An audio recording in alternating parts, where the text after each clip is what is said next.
Hello world of Philippines. Hello, naamay sa probinsya sa Carcar, Cebu City.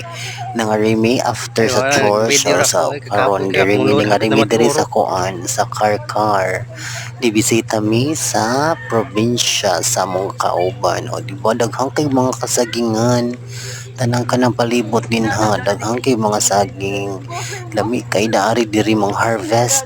So, enjoy jud guys tanan mi diri napita good kay nalingaw mi tanaw-tanaw sa mga daplin kay green daghang kay sa mga sabot-sabot green basta kay makakuan jud sa kanang panan-aw makatin-aw gyud kay sa panan-aw ni kay green grass tanang palibot daghan kay sa mga kasagingan saging dayon napatoy mga nangka dayon basta nakasari-sari diri ang mga prutas na pedahang kapayas so medyo layo-layo gud no ni siya sa highway so tunod jud kisana ni siyang ilahan jud sa among Omega so mo ni siya diri ana nagbakay-bakay lami taas-taas jud kisana gibaklayan ani from sa skina to padulong daari so mo na siya baklay lang ang peg so daghang salamat guys daghang king salamat sa inyong pagsuporta ug sa pag-watch ani nga video amping ta kanunay in Jesus name amen bye bye thank you